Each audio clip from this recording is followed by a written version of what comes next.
গত কয়েকদিন ধরে সামাজিক যোগাযোগ মাধ্যম এবং গণমাধ্যমে একটি সংবাদ খুবই চাউর হয়েছে।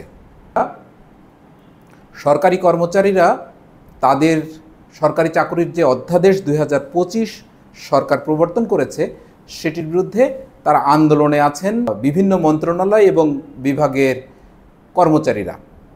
একটা কথা প্রথমেই বলে রাখা দরকার, কোনো সরকারি কর্মকর্তা নয়, প্রত্যেকেই সরকারি কর্মচারী। সাংবিধানিকভাবে প্রত্যেকেই সরকারি কর্মচারী, অর্থাৎ সরকারি কর্মকর্তা বলে কোনো শব্দ আসলে নেই। অর্থাৎ সরকারি কর্মচারীরা তাদের ভাব, তাদের আভিজাত্য, তাদের দম্ভ, তাদের পজিশন, এইটাকে প্রকাশ করার জন্য কর্মকর্তা শব্দটি ব্যবহার করেন। আসলে প্রত্যেকেই তারা প্রজাতন্ত্রের কর্মচারী, ফুল স্টপ। এবার আসি, সরকারি কর্মচারীরা যে আন্দোলন করছেন সেই আন্দোলনে আপনি যদি একটু খেয়াল করে থাকেন, সামাজিক যোগাযোগ মাধ্যম অথবা গণমাধ্যমে যে সকল কথাবার্তা হচ্ছে বেশিরভাগ ক্ষেত্রেই আমি বিশ্লেষণ করে দেখেছি, আমি ভুল হতে পারি, তবে আমি বিশ্লেষণ করে দেখেছি বেশিরভাগই নেতিবাচক কথা বলছেন। অর্থাৎ সরকারি কর্মচারীরা যে দাবি করছেন তার বিপক্ষে অবস্থান করছেন সাধারণ মানুষ, অর্থাৎ নেতিবাচক মতামত প্রকাশ করছেন। এখন প্রসঙ্গ হলো যে আমরা যদি ধরেও নেই যে তাদের আন্দোলনটা যৌক্তিক, নৈতিক, তাদের এই আন্দোলন করা উচিত, তারপরেও সাধারণ মানুষ তাদেরকে নেতিবাচক মতামত দিচ্ছে কেন? আমাদের দেশে দুর্ভাগ্য যদিও যে কেউ আসলে মতামত বা মন্তব্য কেউ কখনো গ্রাহ্য করে না বা গ্রহণ করে না। যাই হোক, তো একটা যৌক্তিক আন্দোলনেও এরকম নেতিবাচক মতামত আমরা দেখতে পাই, কিন্তু সরকারি কর্মচারীদের এই আন্দোলনের বিপক্ষে নেতিবাচক মতামত দিচ্ছে কেন সেটাকে যদি একটু বিশ্লেষণ করি তাহলে আমাদের একটা প্রশ্নের উত্তর আগে বের করবার দরকার আছে। সেটা হচ্ছে, একটা শব্দ আমরা বাংলায় এভাবে বলি, ভাবমূর্তি। অর্থাৎ কোনো বিষয় সম্পর্কে আমরা যখন শুনি বা দেখি বা আমাদের মনে আসে তখন সেই সম্পর্কে যে ছবি তৈরি হয়, অর্থাৎ তার যে বৈশিষ্ট্যগুলো আমাদের চোখের সামনে ভেসে ওঠে সেটাকে বলা হয় ভাবমূর্তি।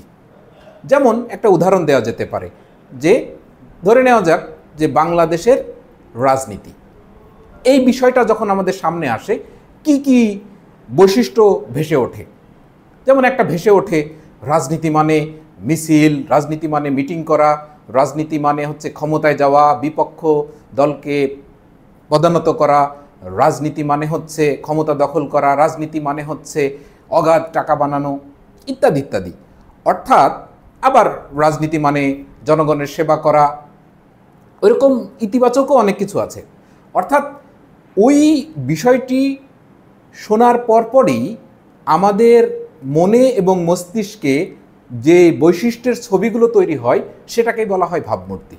সংকটটা আসলে এখানে, এবং এটি আমাদের আলোচনার বিষয়। ধরে নেওয়া যাক যে এই সরকারি কর্মকর্তা কর্মচারীরা তারা আন্দোলন করছেন, একটা নৈতিক আন্দোলন করছেন। তারপরেও যদি নৈতিক আন্দোলনও করতেন, তারপরেও আমি বোধ করি সাধারণ জনগণ যে রিয়াকশন দিচ্ছেন সেই রিয়াকশনটা দিতেন তাদের ভাবমূর্তির সংকটের কারণে। এই ভাবমূর্তিটা খুবই গুরুত্বপূর্ণ। তো ভাবমূর্তি সংকটের কারণে কেন? কারণ সরকারি কর্মচারীদের সম্পর্কে আমাদের সাধারণ মানুষের, যারা ভুক্তভোগী তাদের কথা বাদই দিলাম, আমাদের সাধারণ মানুষের যে অভিজ্ঞতা, যে সাধারণ মানুষের যে ধারণা, সাধারণ মানুষের যে পূর্ব ধারণা, পারসেপশন, সেটার কারণেই আমরা প্রত্যেকেই মনে করি যে সরকারি কর্মচারীরা যদি শাস্তি পায়, তারা যদি তাদেরকে যদি একটা শাস্তি দেওয়া হয়, তাদের যদি এরকম আইনের মধ্যে ফেলা হয়, তাদের উপরে যদি জোর জবরদস্তি করা হয়, এটা ঠিক আছে। কারণ সরকারি কর্মচারীদের সম্পর্কে জনগণের কাছে তাদের যে ভাবমূর্তি সেটা একেবারে তলানিতে, খুবই নিম্নমানের। সরকারি কর্মচারীদের সম্পর্কে যে কোনো মানুষকে আপনি যদি জিজ্ঞেস করেন, সরকারি কর্মচারীরা হচ্ছে ভগবান সমতুল্য। তাদেরকে অ্যাক্সেস করা যায় না, তাদের যে কাজ সেই কাজ তারা টাইমলি করতে পারে না বা করে না, তার জন্য তারা ঘুষ, দুর্নীতি, বাণিজ্য, হেন কোনো কাজ নাই যে তারা করেন না। ফলে একেবারে আপামর সাধারণ মানুষের কাছে তাদের ভাবমূর্তি বলে আর কিছু নেই। ফলে তারা নৈতিক বা অনৈতিক যে কোনো আন্দোলনই করুন না কেন, তাদের পক্ষে মানুষ দাঁড়াবে না। আমার কথা যদি বিশ্বাস না হয়, সামাজিক যোগাযোগ মাধ্যম বা গণমাধ্যমে এই সংক্রান্ত যে কোনো সংবাদের নিচে কি মন্তব্য করছে জনগণ বা সাধারণ মানুষ, আপনারা একটু দেখুন, দেখলে আপনি নিশ্চয়ই বুঝতে পারবেন। এবং একটা কথা খুব ঘুরে ফিরে অনেকেই বলবার চেষ্টা করছেন যে প্রয়োজনে এদের সবাইকে বাদ দিয়ে দেওয়া হোক, বাংলাদেশে প্রচুর মানুষ বেকার, তাদেরকে দরকার হলে চাকরি দেওয়া হোক। তার মানে কি পরিমাণ ত্যক্ত বিরক্ত, তাদের ভাবমূর্তি কোথায় গিয়ে দাঁড়িয়েছে আশা করি আপনারা বুঝতে পারছেন। এখন আমাদের যে মূল আলোচনার বিষয় সেটি হচ্ছে ভাবমূর্তি কিন্তু সক্ষমতার একটা অন্যতম উপাদান। ব্যক্তিগতভাবে চিন্তা করি, আপনার ভাবমূর্তি কোনো কারণে যদি লস হয় তাহলে কিন্তু সেটাকে রিকভার করা এটা খুব কঠিন একটা ব্যাপার।